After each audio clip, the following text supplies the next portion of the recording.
not wearing anything. But the camp's been great. The fire pit's been great.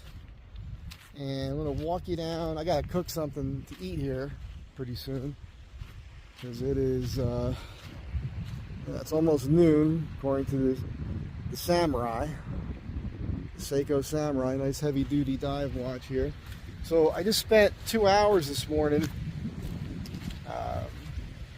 building a dam down here, because this is a great area with all this water, this slick rock, but it's not deep enough to like soak in. So I went down over here this morning and I found this spot where it was narrow, 2 high rocks, and I could build this little dam. This whole area is really cool, actually.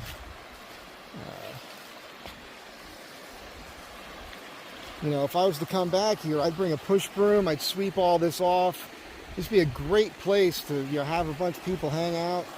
I like this kind of secluded little spot here with these trees.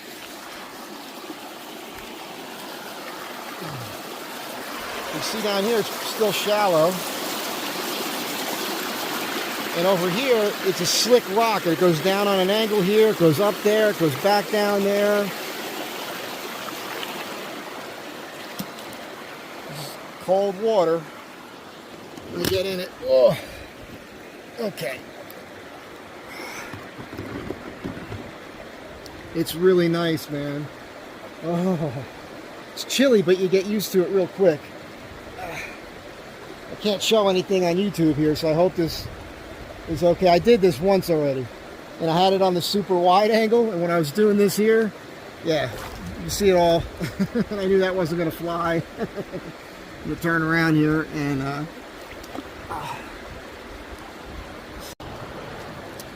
I'm having a hard time showing you anything of me in here, because it's the way this angle is with the camera. I keep showing too much of my body. I just know how YouTube is, so. And look, I'm not a freak about, I'm not a full-on nudist like at home or anything like that, but when I'm out in the wilderness, I don't know what it is. I just feel like it's natural. It's the right thing to do. You know, I just wanted to show that I can get in up to my neck. No problem here. Oh God, this is so comfortable. It feels so good. And now, you know, other people are going to find this and enjoy it. It's just going to stink if I'm here coming back to do it. There's already a bunch of people here. I can't say, hey man, I created that. I've done this before, a dam like this many times. My buddy Thad and I did this out, I think it's the JPL, the hike or something. I know I used to ride mountain bikes out there, but there was a place where there's this waterfall. The thing that sucked about it is you get poison oak every time you went. But there was this nice waterfall, and it fell into this tiny pool that was only about shin deep, and we built a dam like this one day, and it turned into like a really nice, like chest deep pool to swim in. We went back, I went back years later, and there was fish in there even, and it was just a really cool thing. It doesn't hurt anything. It doesn't stop the water flow or anything. So, and I'm going to plant plants across the top of this thing and, you know, make it even cooler. Make it look like it's been here for a while. And we'll see how this goes. But I'm going to enjoy this here for the next couple days for sure.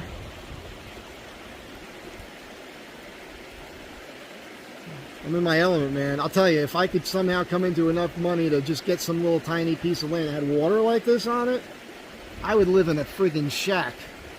I would hunt and fish and grow plants to grow food and just be happy.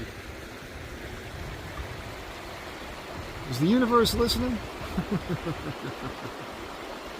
I love it. I love this. More to come.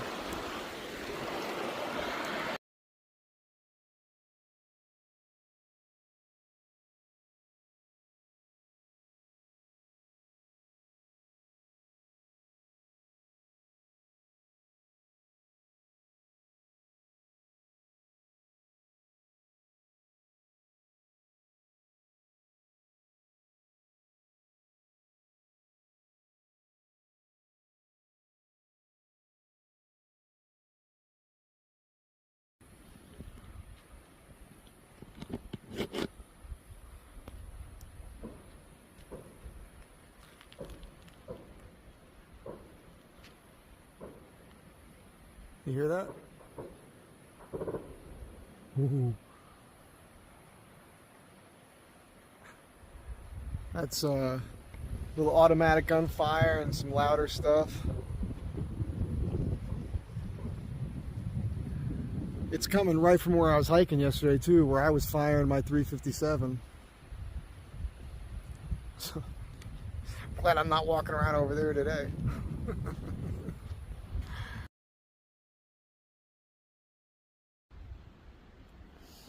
I'm getting some high wind all of a sudden, just pushed my Zicopoulos awning right back down on itself. I bent a stake putting them in the other day, so I put a rock on this one, a line over here. So this happens. Just got to push back up on it. But I got to get some bigger rocks and get these guy lines a little bit stronger. It's a good product. It holds up. I mean, it was doing that when I was in Saline, and we had like, I know what a hurricane force wind is. I've been in hurricanes, and that's what we were having at Saline one time. These are just some pretty strong gusts that have been coming through. So yeah, key always, 2 points contact on every pole, and get those suckers tight. So I got to tighten these up a little bit more.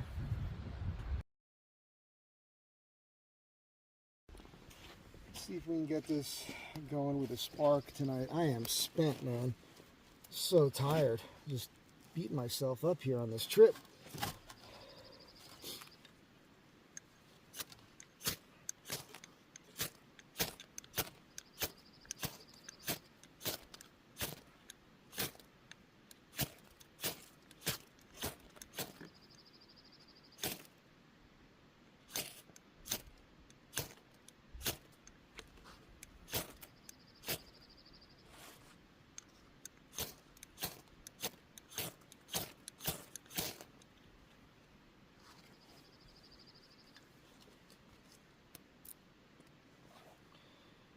Sometimes it takes longer, sometimes it's faster.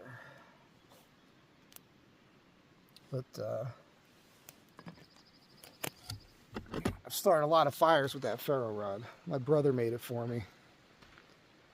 It's pretty cool. I think it's an elk antler. It's got a compass on the top there. Pretty cool. Anyhow, use a lighter, but it's good to practice with that sort of thing. So as you saw in the video this morning, I made that dam. I did that naked, not bragging or trying to be weird or anything, but I'm bringing it up because I got a lot of sun, and that really wears you out. The day before I got some sun too after like a major hike, and then I went down and I added to the dam later. I put some much bigger rocks behind the initial one.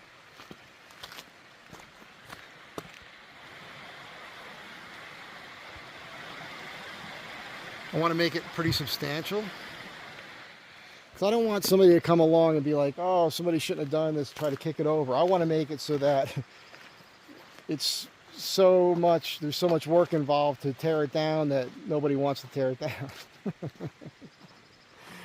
So that's kind of the idea there. And so tomorrow I'll add more to that, I suppose. And then I'm going to maybe do a hike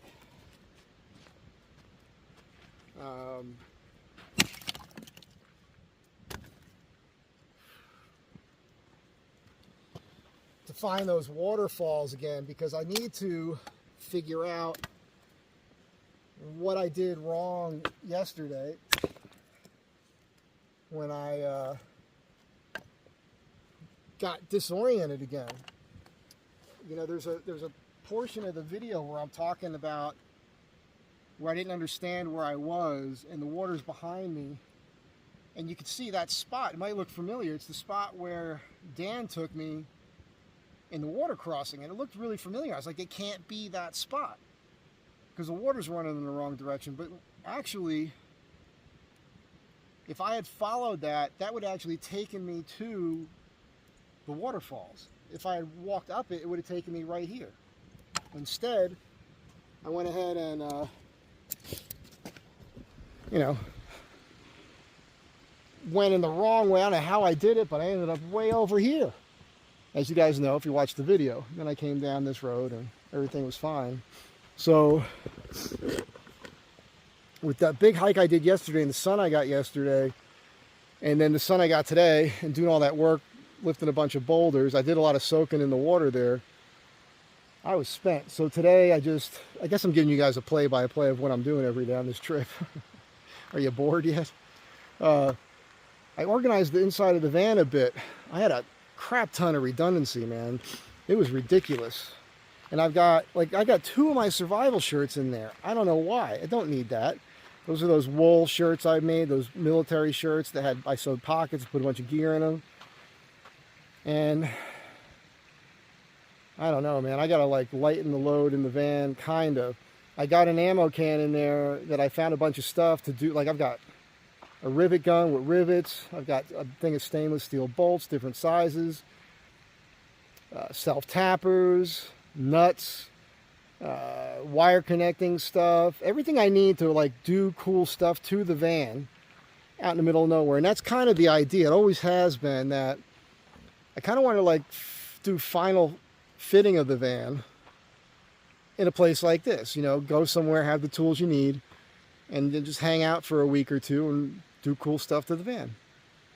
So I'm going to try to make that happen, but you guys know how it is with me. I just get into work and deal with everybody else, and I don't make the time for myself. So, yeah, I think it's Tuesday. I want to try to stay through Thursday night, maybe head back Friday morning is what I'm thinking. There's a chance I could leave sooner, but I don't know. I kind of like it here. So we'll see how I feel next couple days. I got to relax is what I got to do. Just lay around for a day. It got really hot today. A side-by-side came down with 4 people while I was in the van organizing, and you know, they went down to the end here and got in the water. I wasn't really paying attention because I was in the van. They weren't here that long, but I don't blame them because it got warm here. If it's warm here, it's got to be sweltering on the top of the hill here because it's much cooler down here than up there. And at nighttime, the temperature drops pretty significantly. Here, up there, it's warmer. So I really, really like this spot. Anyhow, I'll leave it at this for the moment. Maybe I'll think of something to say while I'm sitting around the fire. It's dusk, so now the mosquitoes come out. But again, this is not bad compared to up there. Up there in the morning, all day, there was mosquitoes and gnats and everything. And here, during most of the day, you don't really see many bugs. It's at dusk, like anywhere else, they come out. And once I sit around the fire over here, they're going to go away. And then once the sun goes down a little bit more, they just go away. So anyhow, I'm enjoying myself, man. I'm super glad I did this. Stick around, more to come.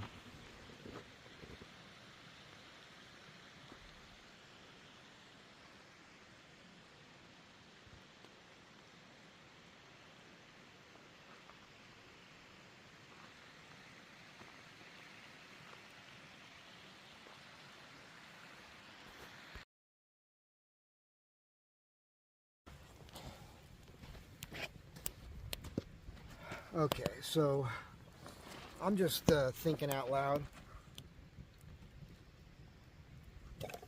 because it's, you know, doing stuff like this makes me realize, you know, this is the sort of thing I'd rather be doing. And there are people that live this way. It's something most people can do when they get older because maybe they were smarter than me and had a retirement or something, pension.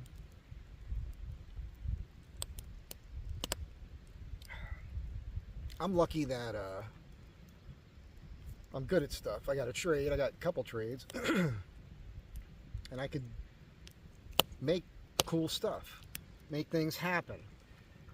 Motivate people. I'm just good at stuff. I know how to get by. And I kind of have some options. You know, those of you who watch the channel know there's that house in Arizona. Now, the plan is to kind of eventually move into it, do 50-50 LA there, and eventually just be there. Build a shop there and everything. My sister's in the house right now. That's a thing. She's in the system, you know what I mean, for her to get her programs and everything together and get a place that'll take the thing, you know, it's a thing. But she has to do it, so that's going to happen. And then the idea is to go there and start putting a little time in on the place. But because if I put some work into it, make it cool, it'll be worth a lot more money. Where it's at, it's not a house that's worth a lot of money. So I could just cut my losses and try to sell it as is and give my sister up to 50% of that, I suppose. But, you know, less what I put into something. If I start putting money into it, you know what I'm saying, we'll just adjust that. But if I did that, and if I could liquidate everything I own, which is a lot of stuff, I don't know how I would do it quickly, but you have to understand, there's this thing, like people, they don't want your junk. I don't have junk. Everything I own is cool. It's worth something to the people that are into that. Because it's all quality, cool stuff. Records. I got records that are worth money. I got books that are worth money. You get the picture. A lot of art. All kinds of cool stuff. And autograph stuff, too. So, you know, if I did sell the house and sell a bunch of stuff, I could get myself into a rig, you know. And so that's where my brain goes sometimes about, like, what would that be? Because I want something that's 4x4, heavy duty, something you can live in, that you can stand up in, have a bathroom and whatnot. And I don't need anything crazy with that, just the basics, but and I need a garage system to carry a full kit of tools so that no matter where I go, I can make money. I think, you know, probably the smartest way to go is a 4x4 pickup truck. You know, heavy duty, obviously, and a slide-in camper setup.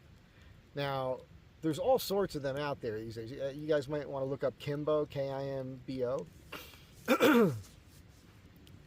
That's a pretty cool setup, but it's mostly just a camping sort of. You could live in it for sure, but no, that's too minimalist for what I want because I need the space to carry stuff around. You know, you still want a vehicle that you can get around. What I really like, there's this guy Bradley Enlow, Sunroamer, on YouTube, I think it is. If I got that wrong, I'm sorry, but I'll hopefully try to remember to put a link in the description. I'm making this video on a Tuesday night. I'm not going to get home till probably Friday. You guys aren't going to see this for a week or more. I don't know. Maybe I'll post them all within a few days. So timing's all off. So I'll have to remember. I'll have to review these videos. But anyhow, he's got this vintage. I think I could be wrong. I think it's like a 78 or something in the 80s. Toyota 4x4 with the fiberglass camper attached to it as a pass-through to the driver's area. And his, you know, Bradley had some little company he sold and it afforded him the opportunity to build this rig. He built the rig himself. I have a tremendous amount of respect for this dude. And that thing could go anywhere, pretty much. He's got a wood-burning stove in there. I mean, it's pretty well done. And he was smart about weight. You know, we think alike about that sort of thing. I come up with creative ways as well to make it work without all the extra weight. But anyhow, that looks really good to me. I'm not sure about the kit storage. I think it's still possible creatively. I really like that. I don't know what his mileage is. I'll have to ask him at some point. See, this is the other thing. I want to find something that's going to be good on gas. That's like, it's hard. The perfect thing is hard, man. Because the bigger you go and the more capability you get and the more comfortable you get, the poorer your fuel economy is going to be. That is just how it is, man. But I don't know, man. The technology right now, who is it? I want to say Honda, but I'm not sure that that's accurate. could be Toyota. Somebody has this like little 4-cylinder engine. I'm not even sure if it's diesel or not, but it's got a lot of power and it gets a crazy fuel economy. So there's stuff out there. If you really work it out, you could build a custom rig with a motor, engine. You should say engine. I have a mechanic friend. Went to mechanic school, certified mechanic, and he hates when people call it a motor. He always says to me, a motor is electrical. Engine is combustion. So anytime I said motor, he'd correct me. But then all the motorheads out there call it a friggin' motor. So, I'm not going to argue with anybody. You say tomato, I say tomato. Anyhow, that's where my head is at. I really like the ambulances, and you could do them in 4x4. Now there's that dude. I don't really watch him. I watched him when I first was getting into my YouTube because I respect anybody that has the numbers the guy has, and he's prolific with his uploading. He's pro. That's what he does, and he's a full-time van lifer. He's that Van City Van Life guy. It's funny too because we were both DJs back in the day. I think I got like 10 years on him. He has he's building, I haven't looked in a long time. I should go check in because I was interested in it, but that's pretty much the only thing I'm interested in with this guy is this 4x4 van that he has that was an ambulance. But here's the kicker, man. The box on it is fiberglass. It's not aluminum like what you see here in the States. He's up in Canada. So it's really interesting. So it's super lightweight. It's really spacious. I don't know if you can stand up in that thing. You might not be able to fully stand up. You might be, I don't friggin' know. I don't want to throw you the wrong way there. But that seems pretty cool. And it'd be interesting to like really get, I forget what his power plan is or any of that. But anyhow, you see where I'm getting.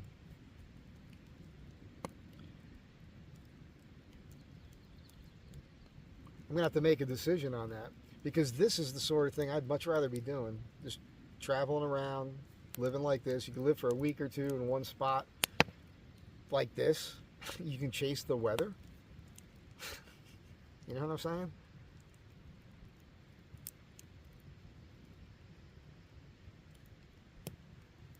It's a big world out there, man. We're just on this one continent, Be pretty cool. I've seen a lot of it, but not like professional van life people. I've seen a lot of it. I've driven across the country. I forget the exact numbers, but I know it was at least 20-something times, 21 times, in 17. I did the count a while ago, and I remember the number 17 different vehicles. But I don't think I could recite all of them to you off the top of my head. I could do a few of them. Like I came out in a little Toyota. It was a 78 Toyota Corolla was that one. I had a Corona later. It was this orange thing. It had a front quarter panel. It was primered gray. I picked it up in Pennsylvania. I had to leave Jersey, man. This was crazy shit going on. I had a van that was a friggin' lemon. I was when I was 23. I dated this woman that was like, she said she was 50. I think she was older, but she didn't even look 50. She was hot. She was Puerto Rican. Smoking hot. Kabam. I'll tell that story sometime. But why did I bring that up? Oh, I was dating her, and she bought me a friggin' van, and I found it. It was a '87 Chevy 10, so the stubby root beer color V6, and it was a friggin' lemon, man. The engine went on it. It was an '87, and this was in like a 1990. A 3-year-old truck, van, friggin' lemon. Anyhow, that's a whole other story I want to get into. And I had to get out of Jersey, so when I got to Pennsylvania, I had to sell that car and get another car with Pennsylvania plates. So I did, anyhow. That's the first car I drove across the country. But man, I've done it, and I did it in a van with my cousin one time. 1-ton Chevy van.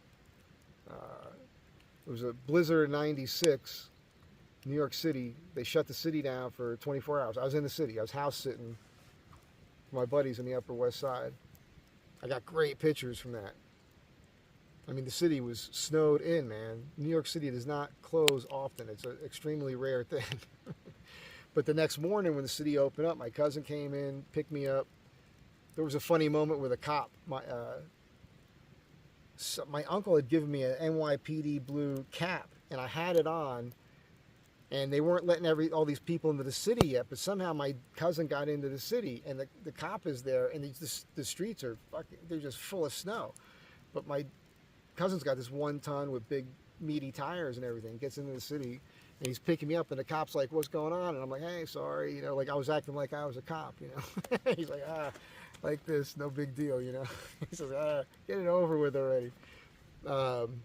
Funny moment, funny memory. Don't think of that one often. Anyhow, we drove that in, one guy drove while one guy slept. We did that in 56 hours. And we had 3 stops for snow on the East Coast, and there's pictures.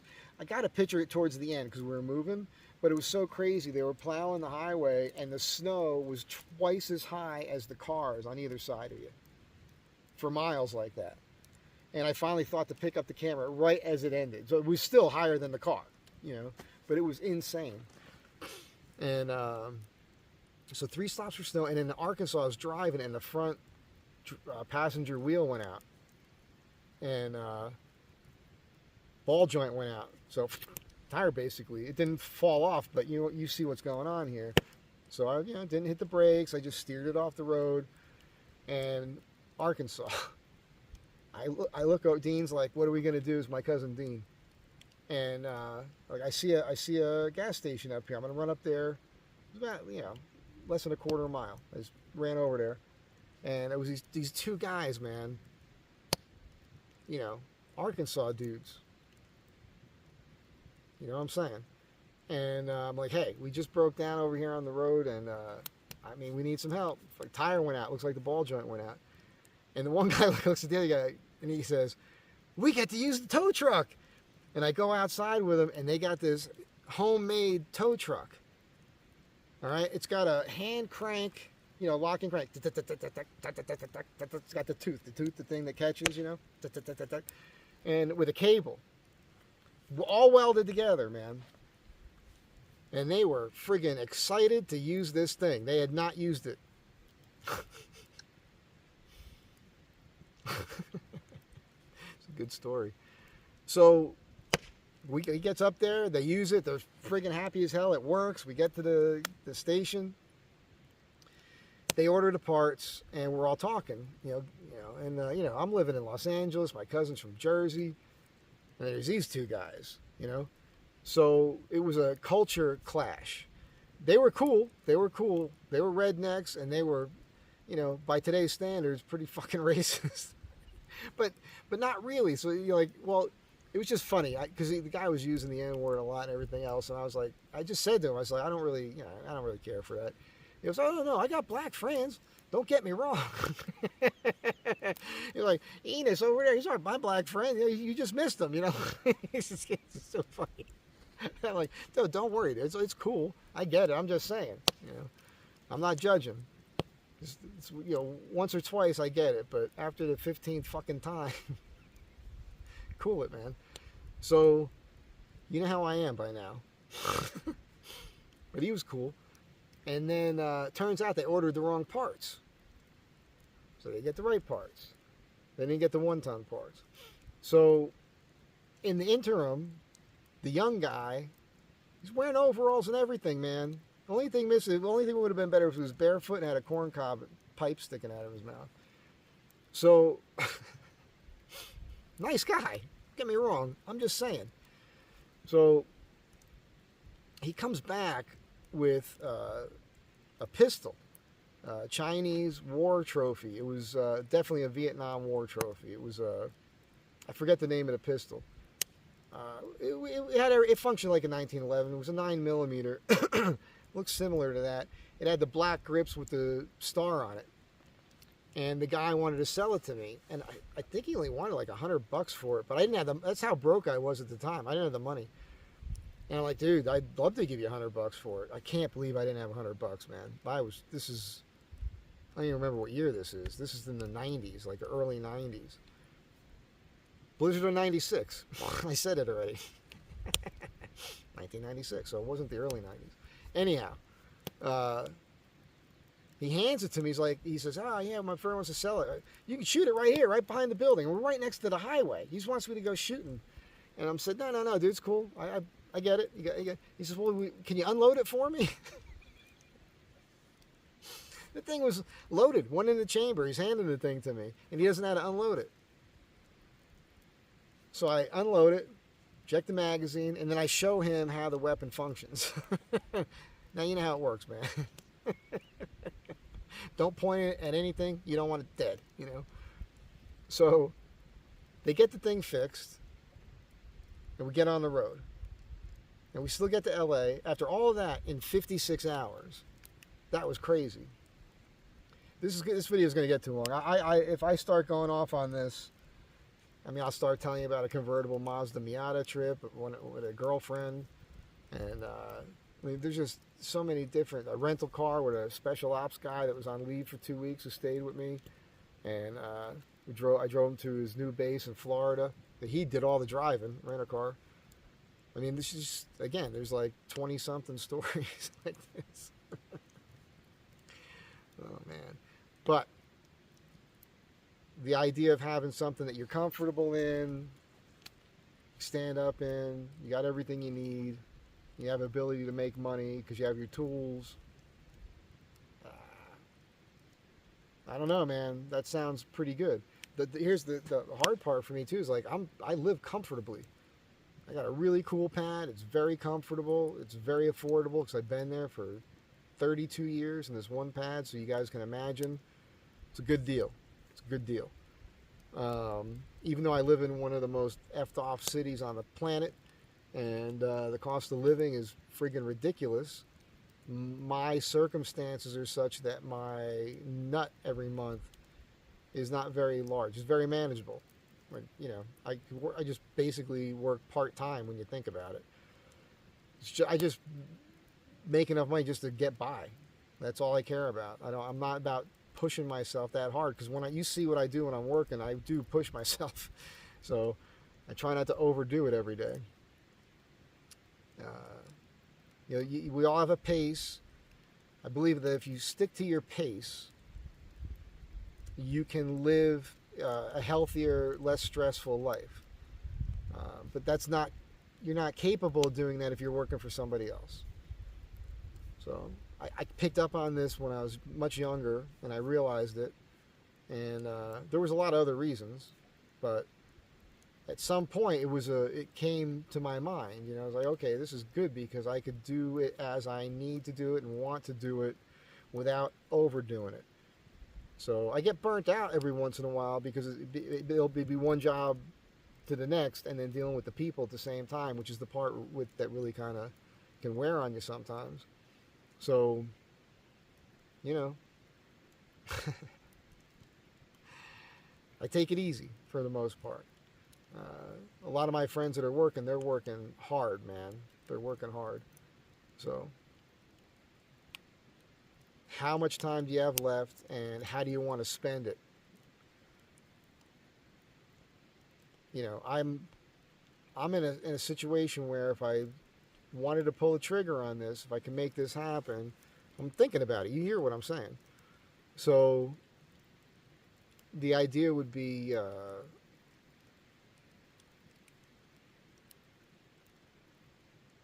between now and the end, you just have an adventure every day.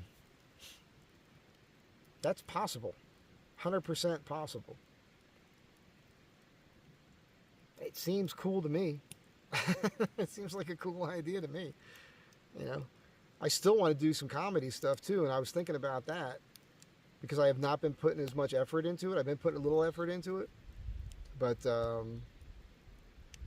I could put way more effort into it. And the cool thing would be, I think that because of the YouTube channel, as it gets bigger, and I start doing little bits on here, I got a funny one coming up for you.